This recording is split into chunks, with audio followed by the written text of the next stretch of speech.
20 years separating these two, but that's what we love about chess, David. Age is just a number.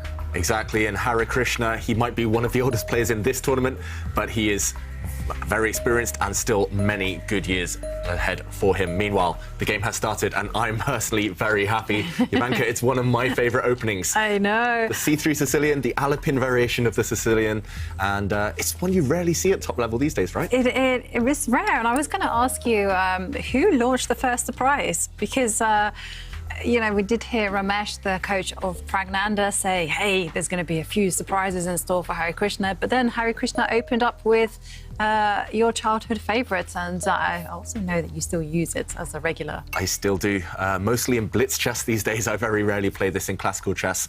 This opening, which does have a reputation maybe of not being the most critical way of fighting against the Sicilian defence.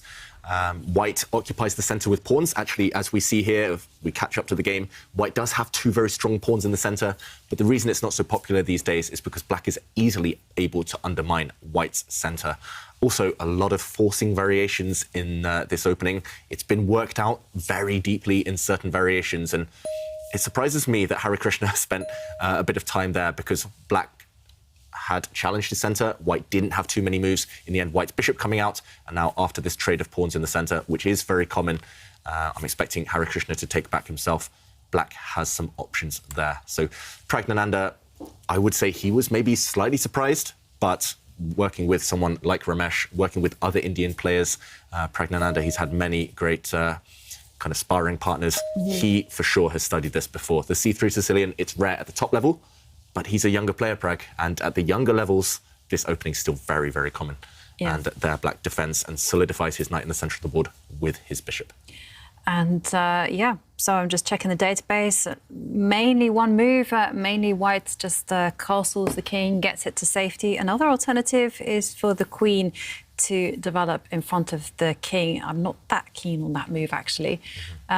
Stick to the most natural move, but once again, we see Harikrishna just slowly considering his options before he plays the main move. One thing I have to say about Harikrishna, you know, normally he strikes me as quite a confident player, but I do remember on the tour last year that he was the sole person that lost to Abhimanyu Mishra. Wow, yeah. Well remembered, you, Ivanka. Yeah, and sometimes these kind of losses can have an impact on... Yeah, they can come and haunt you, and you'll be thinking, well, you know, I lost once to a prodigy. Do I want to lose to someone young again? No, maybe just play it safe. Yeah, the C3 Sicilian, although it is maybe a safer option than open Sicilians, which are more kind of double-edged, with more pieces on the board, C3 Sicilians, it's still quite hard to kind of force the draw or play completely safe. It's the type of openings where you have to be a bit energetic, and you have to, for example, now, as you mentioned, Ivanka, you have to just castle the king with White, maybe go on the attack, using White's central pawn, which is quite far advanced, using that pawn as kind of a way to split Black's defences, to try and just throw your pieces forward. Harikrishna, these days, his style is maybe more strategic, positional. He just wants to kind of get a middle game. One of the best endgame players in the world, Harikrishna, but I'm surprised to see him think, because, as you mentioned, the most natural move, the most common move, is probably also the best one. Just White's king needs to get to safety. Black's king still takes a while, but then again, the reason Harikrishna has paused for thought potentially is because he fears Prag's homework. He fears what Prag has studied in the past. That's the only reason I could think for her kind of spending 2-3 minutes at this point. So maybe he's kind of like been double surprised. So he launched the first surprise, but Praggnanandhaa was like, I'm not bothered, I know my stuff. And so now it's Harikrishna's turn to kind of try to consider his options. Does he play the main move? Does he try to do something now, a little bit creative? Because as far as I know, as far as I remember, this move, this kind of idea of trading a set of pawns in the centre for Black and bringing the bishop out, it's quite new. It's only become popular lately. It's still quite rare compared to Black maybe just occupying the centre with pawns, trying to get the Black king castled. I've played the C3 Sicilian, hundreds of times in my life over the board, thousands of times in my life on online chess, and I think I've never actually faced this one. Wow. Or actually I have once, but yeah, either way, Harikrishna deciding to meet a surprise with a surprise. And that is new. It's quite a normal move. After all, it develops the knight. But nope, never been played before. It's last studied 2012. quite a while ago these days. To me, it feels like yesterday, but it's actually 10 years ago. Praggnanandhaa was 4 years old. Oh, no, wait, he wasn't even born. He was 6. Yeah. I'm not that good in math. Why Math is did I hard, think 2012 was 4 years ago? Very strange. It doesn't feel that long Anyway. Yeah, Praggnanandhaa, he's young. That's the moral of the story. But either way, I think this is a clear sign. Harikrishna, he's freestyling. He's out of his book. When we say out of book, we mean out of lines that you've studied before. And the reason I'm not a fan of that white knight move, if you look at white's knight now in front of the white queen, it blocks the queen, it blocks the white dark squared bishop. Oof, it's not clear that that knight actually helps or that it's actually better than where it previously stood. So, OK, white now should really castle the king before it's too late. Meanwhile, Pragg has just pushed a pawn, getting ready to develop black's dark squared bishop out one square, the fianchetto as we call it, and then black will castle. So Harikrishna really needs to play a bit more energetically with his pieces now before Pragg is completely coordinated and completely mobilized with his pieces. Yeah. And I just also wanted to mention, do you remember how we saw the selfie? Ari was watching football and also listening to us at the same time. Well, they say that the football match is between Slavia Praha and Dynamo. I was just lucky that they were playing while they're there, while I'm there on holiday. So yeah, Ari, hope you're enjoying the chess and also very much the football. Absolutely. Cool. OK, is that held in Prague then, at Slavia's home ground? Because talking of Prague, Harikrishna has been living in Prague for a few years, as does David Navarro. Yeah. So maybe just sending some support there, Ari, for his local chess players there. Meanwhile, a big decision for Harikrishna because he's actually sacrificed a pawn. White has abandoned the pawn in the centre of the board. Instead, by this knight jump, he's going after black's light squared bishop. So he's saying, OK, you can take that pawn. I don't really care. It's going to open up lines if you capture it. Meanwhile, white capturing the black light squared bishop on the next turn will shatter the black structure. So really interesting. Do you like that one, Jovanka? Because it does entail some risk. Risk is good. And, you know, white is going on the offensive. The only thing that I'm a little bit concerned about is having sat next to you and actually looked at the games of the Grandmasters. I see that Grandmasters don't like to make these direct moves just like that. They like to prepare them, for instance, by developing your pieces, connecting everything. So in that sense, I don't like it. But my true nature says, it's going forward. Yeah. Love it. Yeah, I agree. This is the type of move, if I was playing a blitz game, I would play it just because it looks scary. And actually, it has scared Pragg into not capturing a pawn.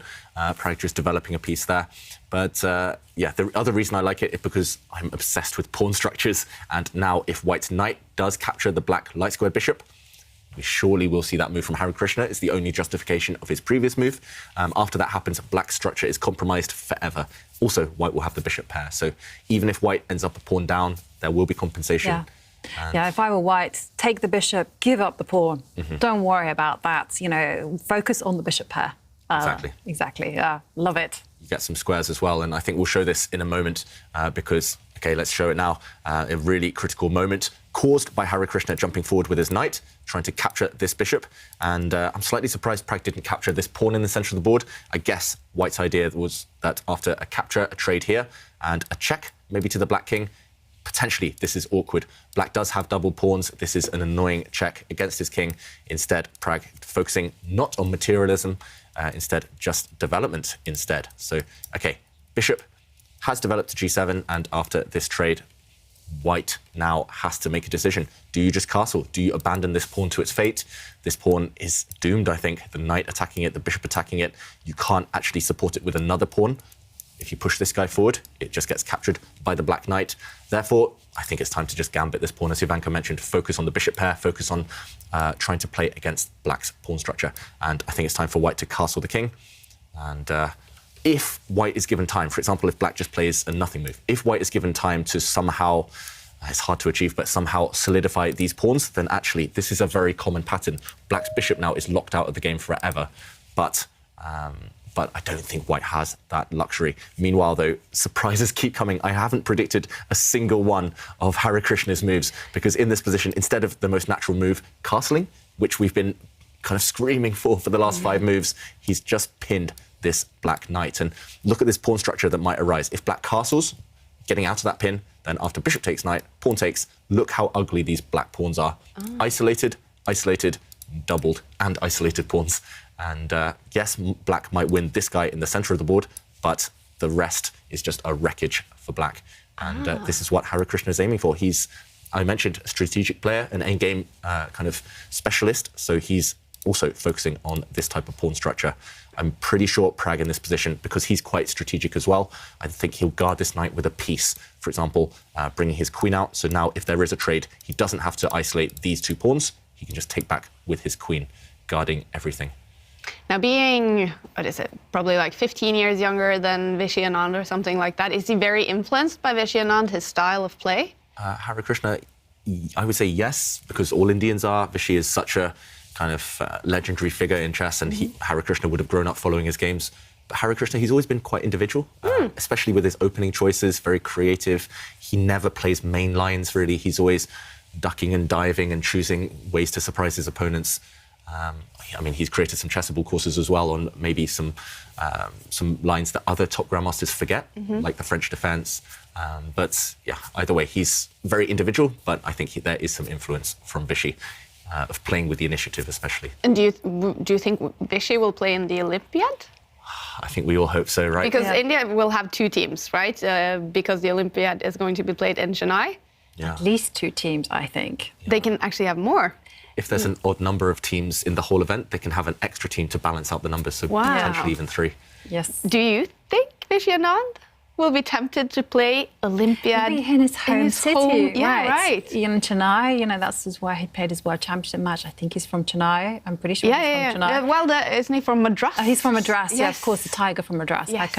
How can I be so silly? Sorry, He's been living there for years, right? Yeah. And, in Chennai, yeah.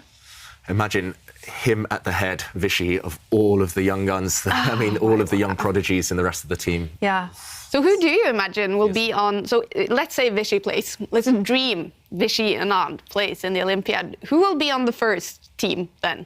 So that would be Harikrishna, Vidit, Adiban. Does Adiban get in? Adiban probably, yeah. I would be tempted to put... 5. Yeah, if I had 2 teams, I would be tempted to put the young ones. So that would be Praggnanandhaa, Nihal Sarin, Arigaisi. Yeah, Arigaisi. Maybe Arigaisi would be top board, and then Praggnanandhaa second board. And then, so put them all together so that they can do some damage and they could all get nice experience. And then, I would have like the Legends team, which is like Vishy Anand and Vidit. Yeah. Imagine Vidit's mid-20s and we're calling him a legend already because compared to them, he's a lot older. Yeah. But yeah, I mean, you could make an argument for any of these young guys, Arigaisi you mentioned as well, of being in the first team. They're just, I mean, there's such strength and depth in India these days. Dozens and dozens of world-class players coming through. It literally seems like every day there is a new Indian grandmaster. Right. I mean, it's so impressive, the amount of progress and the amount of grandmasters that India is producing. It just is beyond belief, because I know that, say, for instance, in the UK, we recently had Ravi Harrier, but he was the first one in a long time. I think we've had 2 or 3 grandmasters in the last 10 years. India have had probably 20 or 30 in the last 3 years alone. So 3-4 years alone. So incredible. It's impressive. Yeah. When do you guys know, of course, because we're hoping you as well will play, when will teams be announced? What is sort of the deadline? I'm not sure the exact deadline. Normally it's a month or 2 in advance. Okay. So this summer, sometime? It'll be early summer that the teams will be announced. And often they're chosen, they're picked beforehand, and then countries will have training camps. England, we don't really do this. But for example, the Indian players, they'll be training together for weeks in advance, months in advance. I mean, that will be a huge highlight for them, especially the Indian players. Yeah.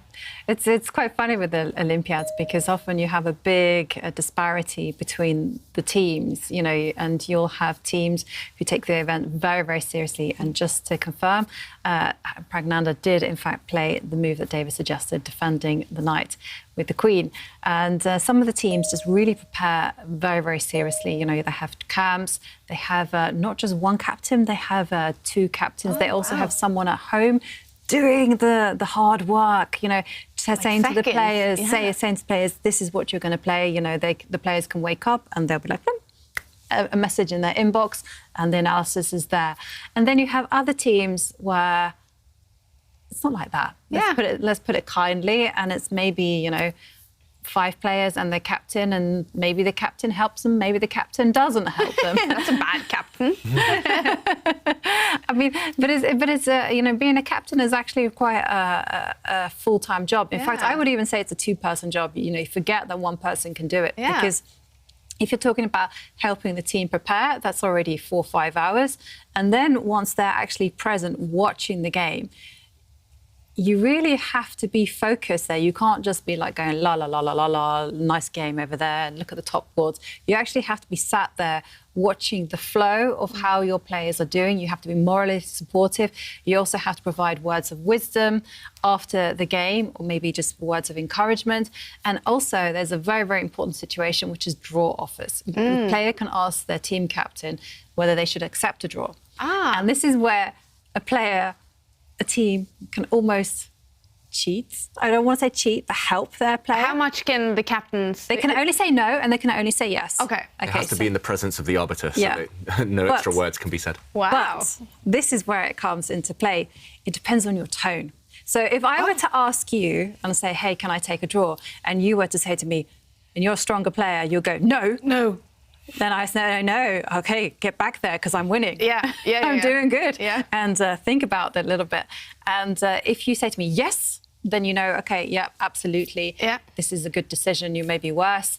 And this can be really, really helpful. So say, for instance, I'm a pawn down and you say to me, you're stronger than me, and you say, no, absolutely, get back there and play. Then I know I have enough compensation for the pawn.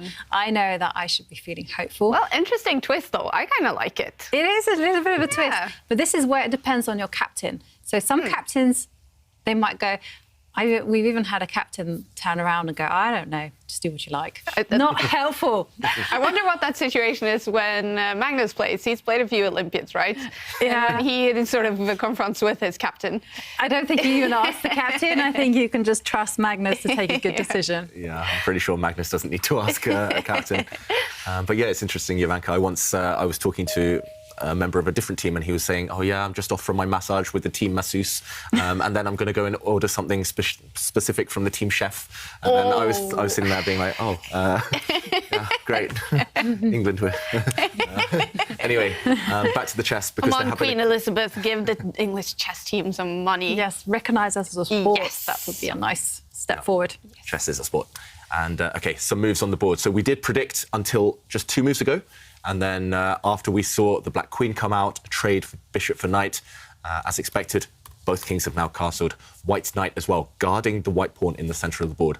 So for now, temporarily, Praggnanandhaa does have an issue to deal with, and that is the black bishop. The black bishop is locked out of the game, and also black does have this pawn structure. If you look on this central file, the E file, black has doubled pawns there.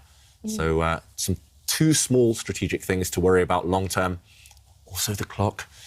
We talked to Prag's coach just before this, time trouble, rearing its ugly head again. And if he can speed up, if he can get his bishop into the game to counter and compensate for his pawn structure, then I think he's doing well. Black's knight in the centre of the board is good at least. But now, OK, bring the rook into the game. That's good. Yeah. And still in the balance. Still could go either way this game. And you were correct, Jovanka. Chennai used to be Madras. Arne, the tour director, just messaged me. So we're on fire today. Our math is on point, geography, ask us anything.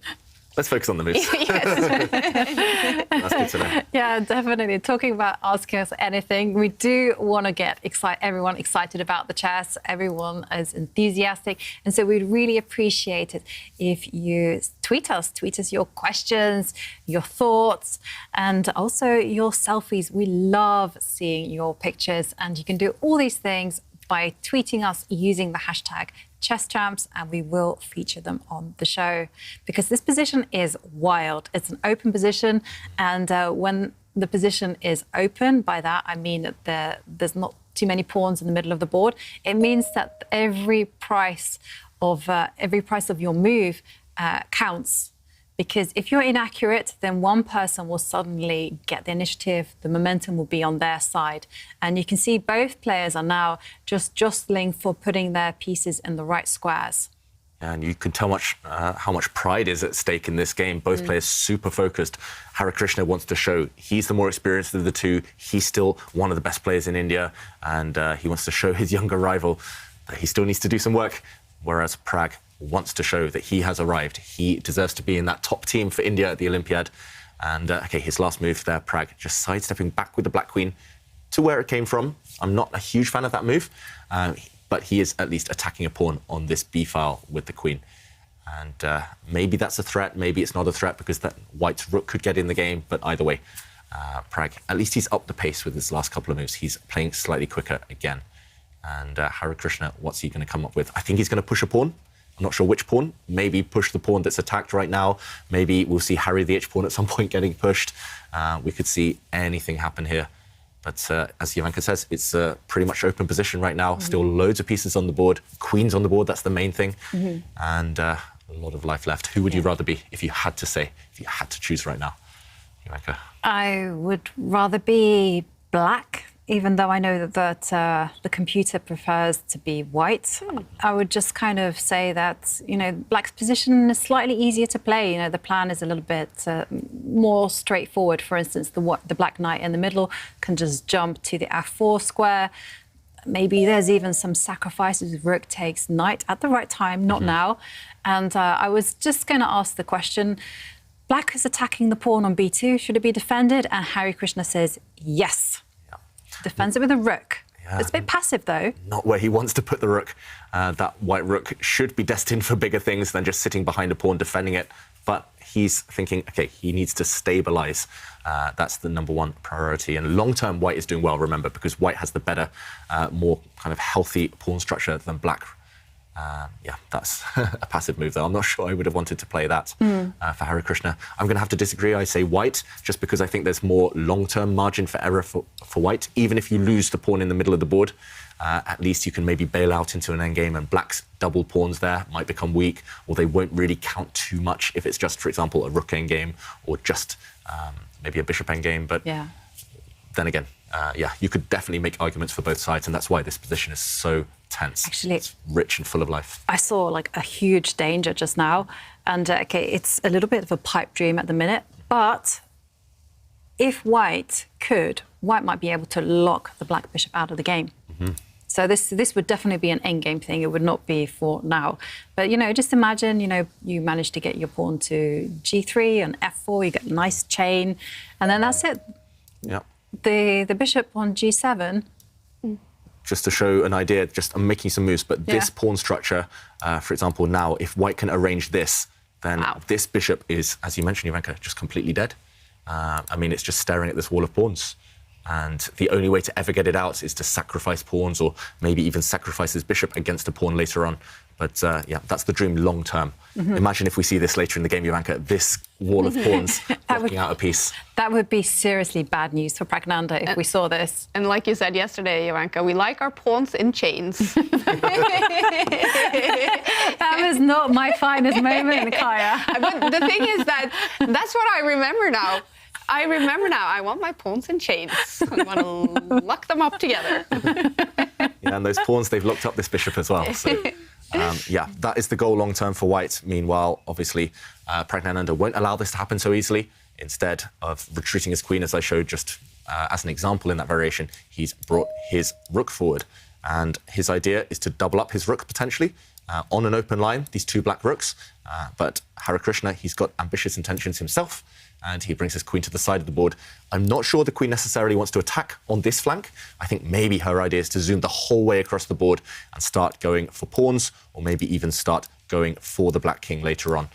This white queen is really versatile, really flexible. She can switch from side to side if she wants, and I like this last move. He's at least hinting to Pragg that he is going on the attack. If you imagine if white gets a couple of moves again, the queen might come across, and now Harry the h-pawn will act as a battering ram to just remove the shelter in front of the black king. And wow, OK. Oh, my goodness me. I mean, I did mention it as an idea, but I'd never dreamt that it would happen right now. Rook takes knight, giving up a rook for a knight in order to ruin the white king's pawn structure. And it's also about this bishop. This bishop is finally let out again. It breaks out of its chains and captures this pawn. So Who's got the worst pawn structure here? I have no idea. These pawns are ugly. This pawn is isolated, but black also has shattered pawns. And does it feel like enough? I'm not so sure, because it's all about rooks as well. And with this rook move, Harikrishna trying to eliminate the remaining black rook. Unless black whips up an attack long term, I think white's advantage of rook versus knight is going to pay off in the endgame. Harikrishna, very calm, but Pragg, we have to give him credit for playing so ambitiously and making that sacrifice.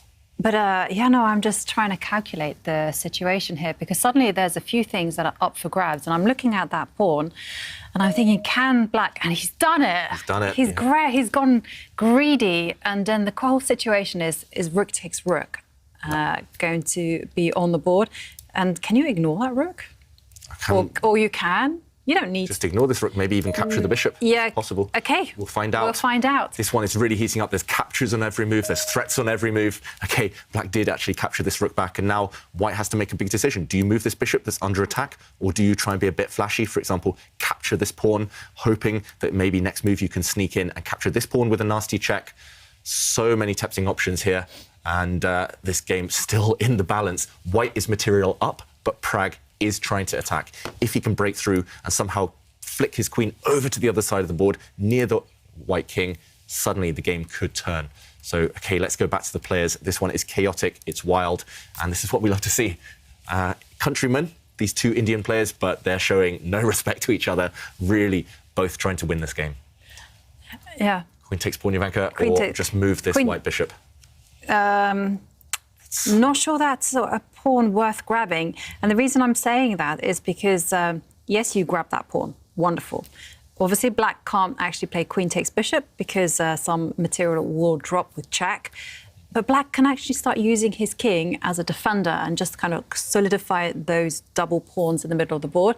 And then the white queen actually wants to be back in her ideal row. Because there she can flip between the two sides, keep her king under cover. She can also potentially attack some weak pawns on the left side.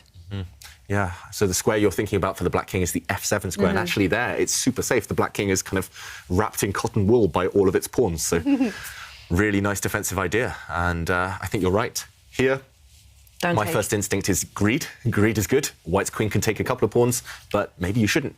Maybe the threat is stronger than the execution, as they say. Keeping that idea in your mind for later is more important. So white's bishop, it does move.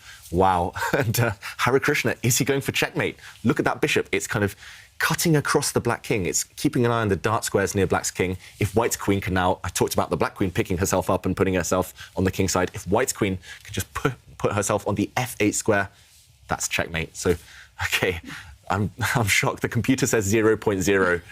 But it's wild, this position, and a draw is far, far away from either player's mind. Wow. I think this one might be decided by a mistake under time pressure, because it is that imbalanced. It is that crazy right now. And, OK, where to put the black queen? It feels like you need to put her somewhere. The black bishop and knight look too good. You don't really want to move them. Yeah. The one thing that I would say definitely do not do if you were playing with the black pieces, and that is try to trade off queens, because, no, a queenless ending is not going to be your friend here, because the white's rook is going to be so good. Instead, keep the queens on and look for ways to make the white king uncomfortable. Unfortunately, it's not that easy to put her on a square where she can be a nuisance. Yeah, the black queen's on the wrong side of the board in a way. And at the moment, she's kind of happy where she is, because she stops the white rook from zooming across and trying to use some open lines to break through to the black king potentially. OK, Pragg, very nice move, I think, there. It's the move you highlighted, or the idea that you highlighted, at least. That black king guards some pawns, but the black pawns also guard the black king. So just a bit of teamwork there. And white has a decision to make. The white rook struggling to find any squares to use. The white queen, she can take a couple of pawns, but that costs a bit of time. That loses a bit of control. OK, wow. I think I would pick up that white queen again, but the question is where? So much choice for Harikrishna. I'm tempted to grab a pawn now. Which pawn would you grab here, Jovanka? The a7 pawn or the c6 pawn? You're spoilt for choice. I'm spoilt for choice, and I think I might grab the a7 pawn because, you know, the bishop planted itself there on the h6 square, primarily eyeing the f8 square, which is conveniently located next to the black king. So I'm just thinking, hey, maybe the queen and bishop can kind of work together and threaten checkmate, which is not that easy to defend against. And I think we have to show this because Pragg, I think he's got the sneakiest idea I've seen in ages after this move. So queen takes pawn looks like a free pawn. And as you mentioned, the queen wants to come behind and deliver checkmate to the black king. But, well, actually, I've just noticed a second sneaky idea. One could be to drop the bishop the whole way back. And where does this queen go now? She wants to break through, as mentioned, on the 8th rank, but this is blocked off to her. The bishop defended by the black queen. And if the queen retreats, for example, if she goes to the wrong square, just a bad square, then suddenly the black queen comes back. And suddenly it's not white delivering checkmate, it's black trying to deliver checkmate on this diagonal, using the queen and bishop to break through to suddenly the white king this time. Okay, centralized instead. Harikrishna didn't want to sideline his queen, put her offside by grabbing a pawn on this square. The queen would have been badly placed, so he centralizes her instead. A very solid move, and Pragg reacts instantly. Wow, he's so brave, using his instincts there, Pragg. He's putting pressure on this pawn, using the queen, using the bishop, just making sure that the white rook cannot move. The white rook now stuck as a defender of the pawn in front of it, and suddenly no checks. It looks like the black king is really vulnerable, but no way to check it with the white queen, because every checking square is covered by black's pawns or black's knight. Yeah. And suddenly I do feel that it's Harikrishna who is in big danger because, like you pointed out, white rook tied down, and it's probably going to be all about black's pass pawn sitting on the 6th row. Yeah. Can march forward. If black gets time, this pawn could potentially be really dangerous. But Harikrishna, surprising me again, this bishop looks so good, such an attacking piece. He's brought it back to its starting square to attack and dislodge the black queen. The black queen has to stay in touch with her bishop. They have to defend each other. And, OK, still really, really tense. As you mentioned, Ivanka, this pawn could potentially decide the game if it marches down the board. But then again, at least now there's less pressure on the weak f2 pawn. The black queen now forced onto a different line. So maybe it's time for white to start thinking about throwing this pawn up the board, confusing things. Maybe, ideally, you want to get this rook into the game at some point. Not sure how. If you move it across, attacking the bishop can just be backed up by a pawn, defended by a pawn. It's, yeah, definitely Harikrishna. He's having to be more creative suddenly to create some action because black's moves are just really obvious. And this pawn push is coming. Maybe black can push some pawns here. What is white doing? White is a bit stuck. Let's go back to the players because under 3 minutes now for Harikrishna. And you can tell on his body language, he's unsure. He's not so happy. He plays the move I mentioned, attacking the black bishop with his rook. That black bishop will just be defended. It will just be defended by a pawn. And once again, the dilemma is there. White has to do something, otherwise that black pawn will just continue marching. White really has to shake black's defences up a little bit. I have to say, I really liked your h4 push, Harry, advancing Harry. Never a bad idea, according to Simon, our good friend. I think we've both been sitting next to Simon too long now. Every position, we just want to pick up white's h-pawn and throw it up the board. Here it makes a lot of sense because black's king doesn't have too many defenders around it. It only has pawns, so if you throw Harry up the board, you could potentially just create some open lines there. But, OK, either way, Harikrishna attacking the black bishop. Why is Pragg thinking here? Yeah, going down to 2 minutes, Praggnanandhaa here, he makes his move. OK, this one makes a lot of sense as well. I was advocating pushing the black c-pawn, the black passed pawn forward, but now at least this pawn also guards the bishop.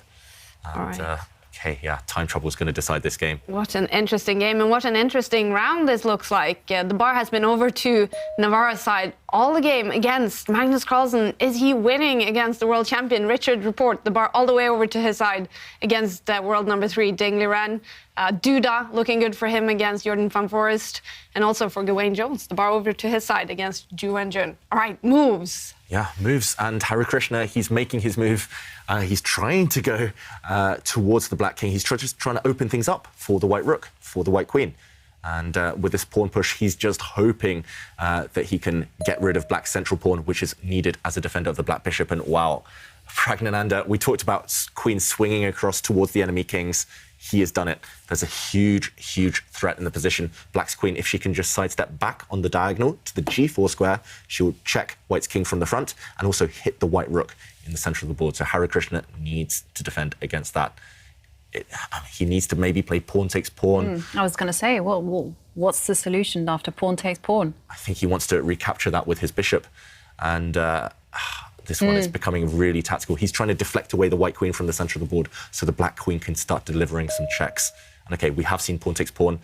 Now the black bishop is under fire, so I think it has to move. And I think it can safely take this pawn. Wow, the evaluation bar not liking Harikrishna's decision, but this is where human error comes in. Neither player is going to play perfect chess now. Harikrishna looks more nervous of the two players if we look on the camera. He's the one gesturing. Pragg looks very focused. And OK, the move I mentioned, now queen takes bishop would be a huge blunder. That is not a free bishop, it's poisoned because the black queen would sidestep back that g4 square we mentioned with a check and a double attack, winning the white rook. So what else to do? OK, Harikrishna needs to move fast. 2 minutes. Not easy.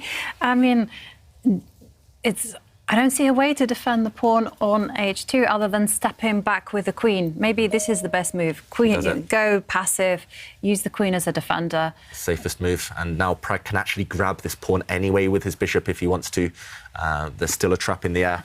I think we have to show this because it's so tactical. It's so wild right now. Let's keep an eye on the players as well. There we go. So right now there was a trap. Queen takes bishop, as mentioned, would have fallen foul of a double attack, a check. And this check, and actually that tactic has arisen in the game. Not in this way, but instead, white dropping back with the queen, trying to defend everything. Pragg said, OK, take my bishop, please, sacrificing it for a pawn. But now, again, taking the bishop with the queen would result in a fatal fork, a double attack. So that hasn't happened here. The white king had to move out of the way. The queen has to stay where she is, challenging the black queen. And after the queen retreats, the rook has stepped up. If we do a quick count, black has 3 pawns now and a knight. Black has these 3 pawns and a knight just for 1 rook. That feels like an advantage for black. But then again, both kings are not safe. And while the queens remain on the board, Harikrishna is potentially struggling, but has some chance for a counterattack. I think black's bishop now just needs to retreat.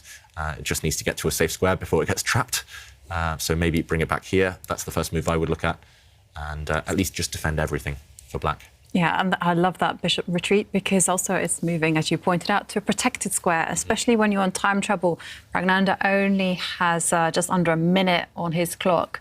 So safety is good. Yeah, and I'm not sure who the queen trade would favour here. If the queens disappear from the board, black has so many pawns. OK, he does find this move. And Pragg is great, actually, at controlling games, I've noticed. He doesn't take too many risks. He loves to put his pieces on protected squares like this. And the rook can give a check, for example, but black's king can just step back and hide. The king's super safe now behind its wall of pawns. It looks one-sided. It looks like Pragg is turning things in his favour slowly. The only thing that might stop him is the clock. So, yeah, let's go back to the players. Any predictions? I think predictions are off in this game. Yeah, I think Praggnanandhaa is going to win, actually.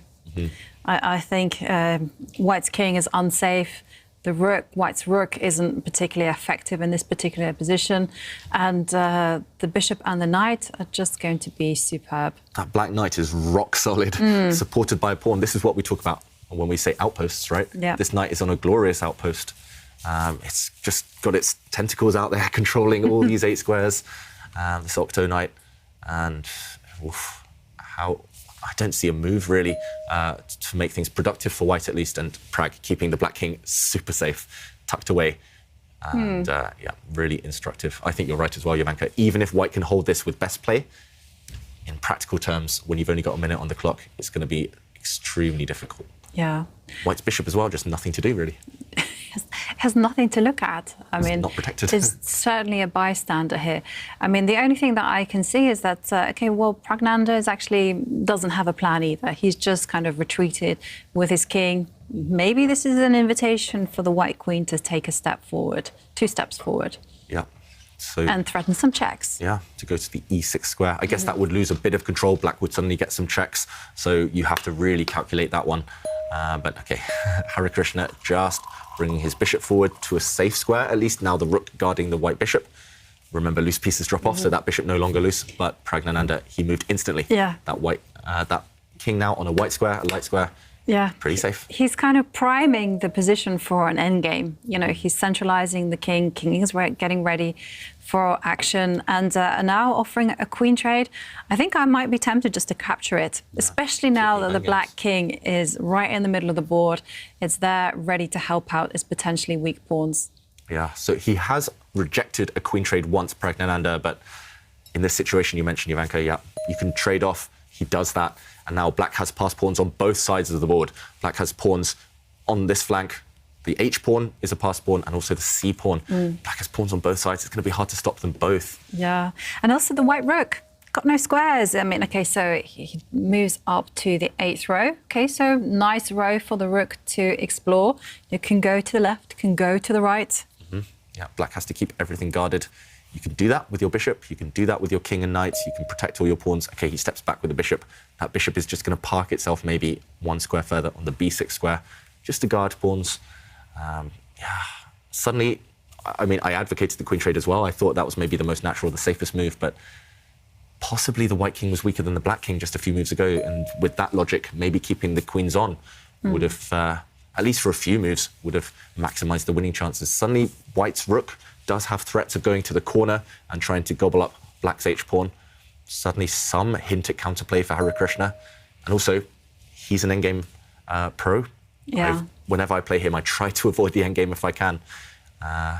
But one thing that your observation about Praggnanandhaa was all about like how he likes to keep control. And there you can see with his move, he actually centralized his bishop so that the bishop can kind of control the critical squares and at the same time get ready to defend either pawn. I'm thinking about Alice and Harry on the A and H line.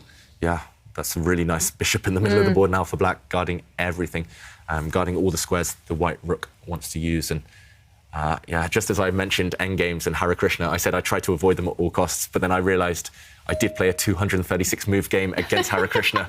So the one endgame, I've had a couple of endgames against him. I had one the year before that as well. Is that the record one? That's almost a record one, yeah. The year before that, I think I played 90-something moves against him. So, yeah, that's how much I love endgames. That's how much he loves endgames. And, OK, well, the players have actually repeated the position a few times. Okay. Do you think we'll see a 3-time repetition? Surely not. Because the clock is ticking for Praggnanandhaa. It's 15 seconds.